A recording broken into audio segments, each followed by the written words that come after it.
Bava Batra Daf Pezayin Amud Aleph. Labor, is it a commodity or a service? Scharo me'ayom bedinar or legorin yafet sela.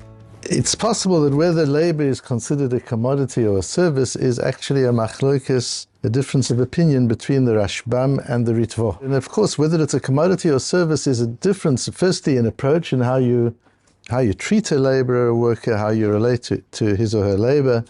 But also it has certain halachic ramifications, including possible questions around minimum wage. Because if it's a commodity, it's governed by market prices. If it's a service, it's different. And we'll see and understand that in the Gemara.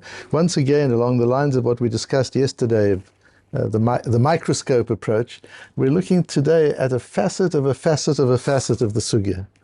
So there's a maimer on the bottom of Pei Vovim at Beis. We've got a statement of Rav Shmuel.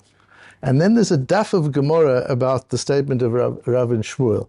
The Rav and Shmuel's statement in this whole daf of Gemara is one facet of a bigger sugya. And we're going to be looking at one facet around the statement of Rav and Shmuel, just the top of Pei Zayin Amud Aleph. And in that, we're just going to be looking at one facet of that piece of Gemara. And in that facet, we're going to be looking at one facet, which is the Rashbam and the Ritvo. It's interesting how when we understand how we drill deeper and deeper, layer under layer under layer, to get to an understanding of a small Indian, that idea that we talked about yesterday of trying to understand what a tree is by analyzing the seed, just getting to something very specific and analyzing it carefully. The case the Gemara is talking about is discounted labor. So I want to hire a laborer for the period of harvesting. But in the time of harvesting, there's a big demand for labor.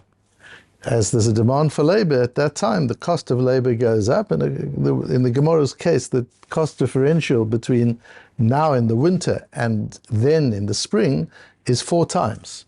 So I can hire laborers now for a dinar a day, whereas in the springtime, when they're harvesting, the same labor will cost me a sela a day.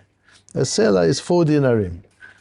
So I'm bright, and I decide in the winter, I've got the cash. I hire my laborers in the winter for the work to be done in the spring, and I advance pay them. So I'll say, at the moment, your labor is worth a dinar a day.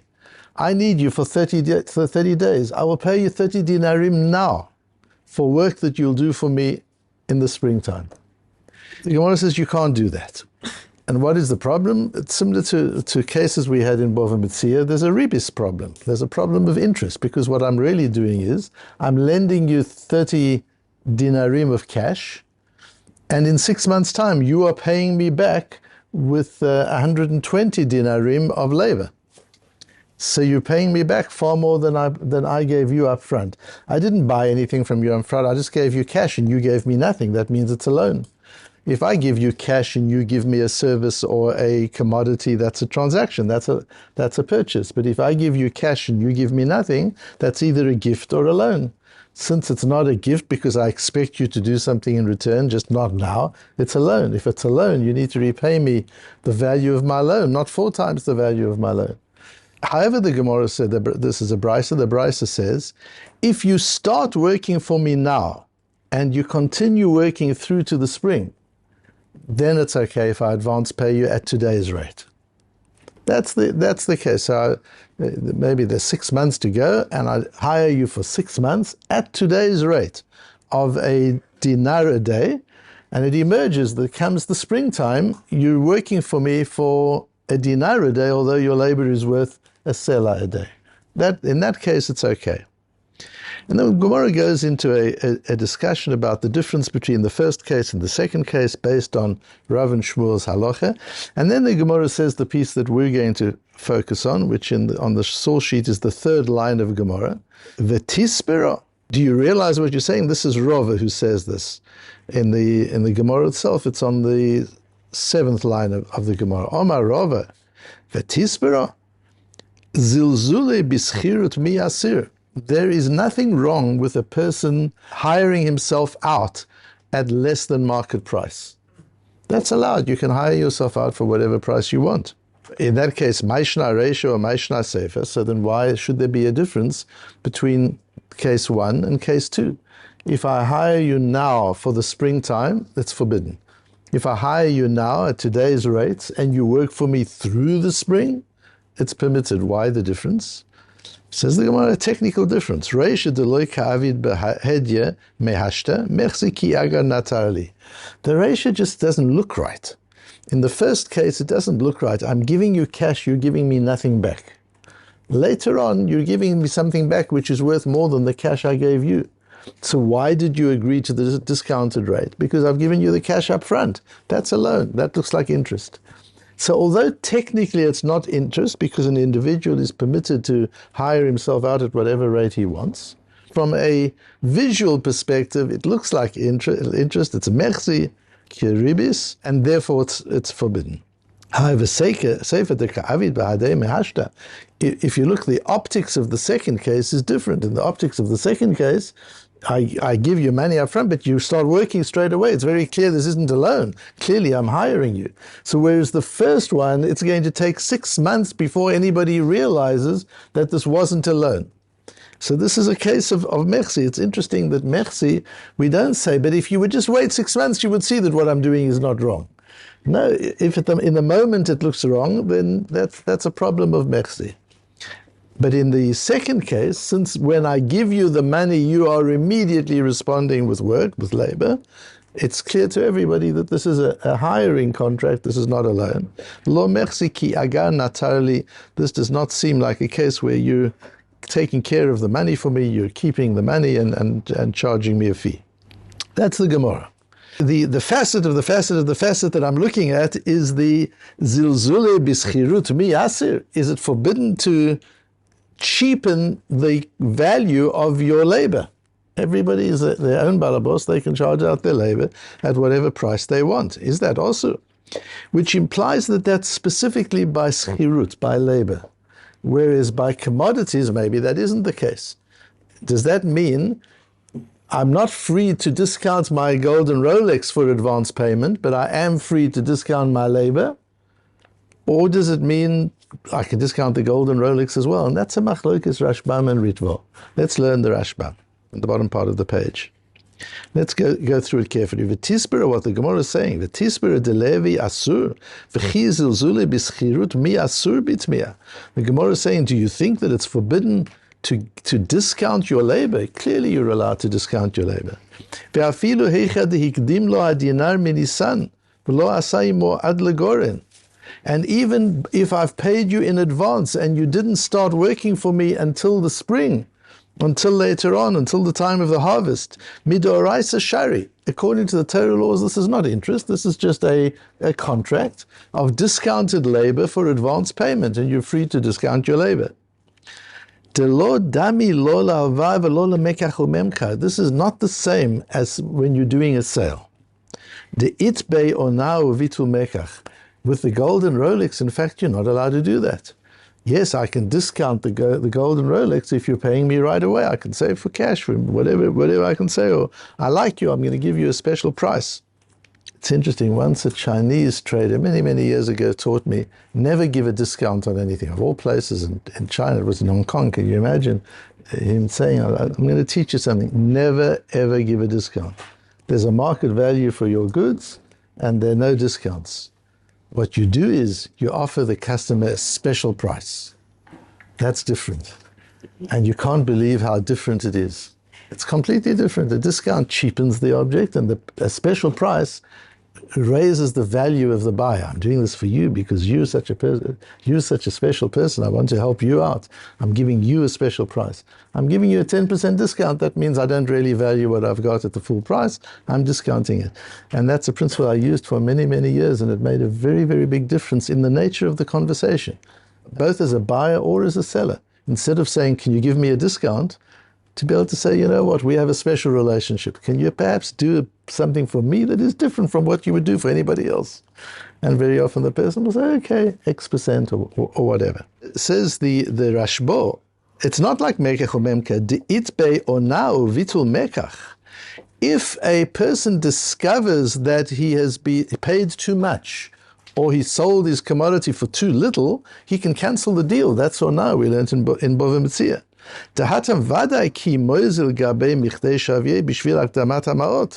So if I do discount it for early payment, so I can do a special price on the golden Rolex. I can sell the golden Rolex for whatever price I want. But to say the price is $1,000. However, if you pay me up front now, and then I'll order the golden Rolex, and when it comes, I'll deliver it for you, and for that I'll give you a 10% discount, that we can't do according to the Rashbam. That, because what am I doing? I'm clearly borrowing the money from you and using that as trade finance with which to buy the golden Rolex, and I'm giving you something that's worth more than the amount you lent me up front. That's ribis.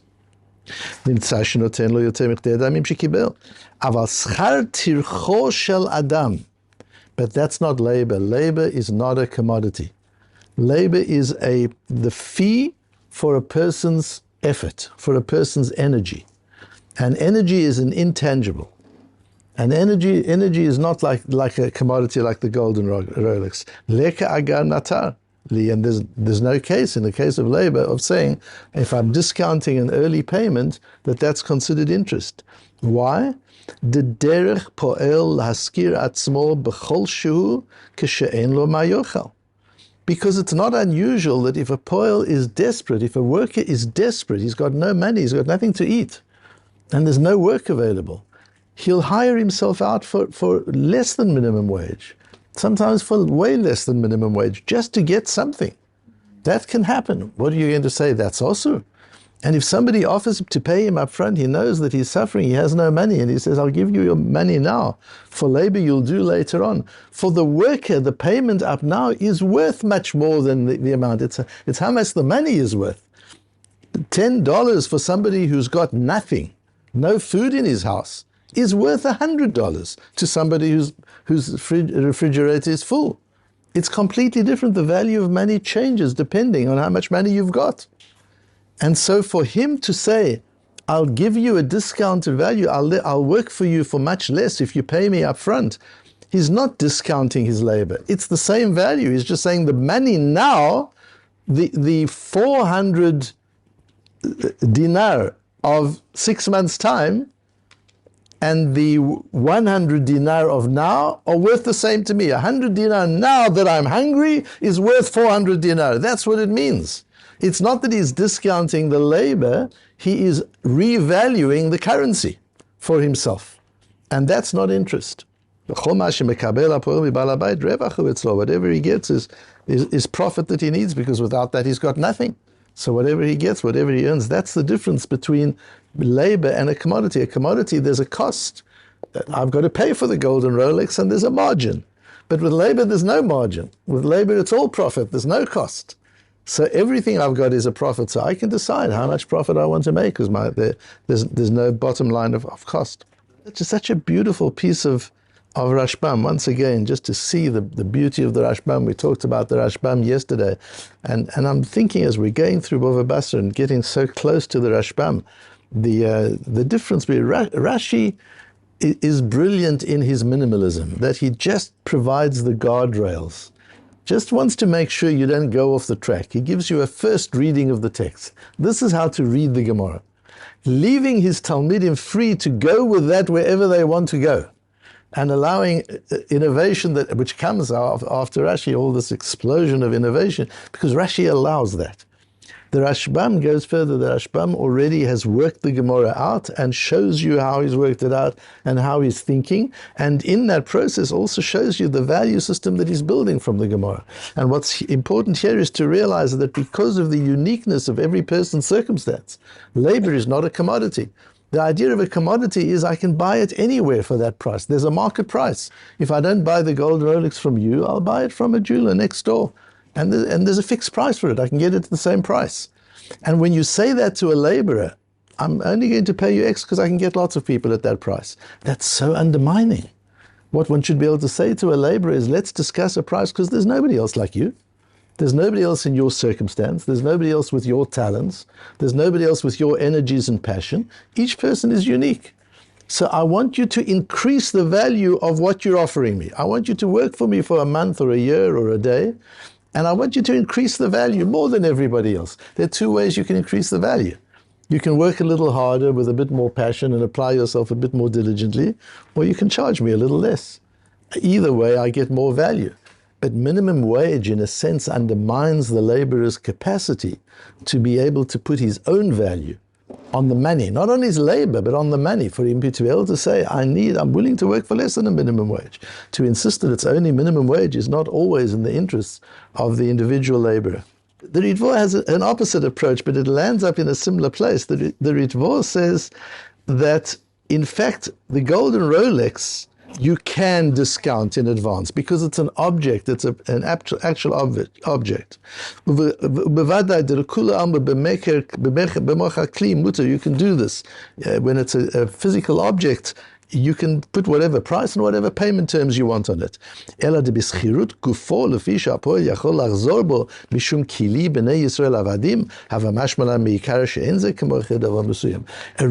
the Gemara thought schirut, labor, is very different.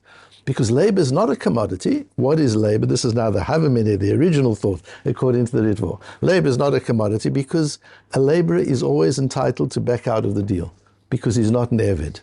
A Jew is a servant to God, he's not a servant to another human being. And the essence of freedom is autonomy. And although I've agreed to work for you, if I'm offered a better deal somewhere else, I'm free to take the better deal. Because I'm not an Eved, I'm not a slave, I haven't sold you anything. I'm selling you my effort and I can do better somewhere else. So I would have thought that in the case of labor, you're not allowed to do it. It's different because I'm not selling you something specific, so it just looks like a loan. I'm not exchanging anything with you. I'm not giving you anything tangible. If I'm giving you something tangible, it's a trade. If I pay 6 months early, it's still a trade. But in the case of labor, I'm not giving you anything in return, so it's a loan, it's not labor. Answers the Gemara, no. That this Ra'anana I'm reading the bikomakom gifo shehu matsui ba'olam maskir va'alav chalin divreim. He's selling his body. It's not that he's selling a service. He's not just selling his labor and his work. He's selling his body. It's chala on his body. I'm letting you use my body for a certain period of time. And that is a commodity. So the Ritva comes out that labor is a commodity. The person is selling himself, so to say, even though he can back out because Kili B'nei Yisrael Avadim. Nevertheless, I'm selling myself as such. But I can, in this situation, even though I'm allowed to retract, it emerges that I certainly can price my labor at any level that I want because it's like a commodity. Whether we go like the Ritva or we go like the Rashbam, this difference between commodity and labor, the autonomy of the laborer becomes really important. And the beauty, particularly in the Rashbam, of derech poel laskir atzmo b'chol shu k'she'en lo ma yochal, that everybody's circumstance and everybody's talent is different, and therefore there's no market price for anybody's labor.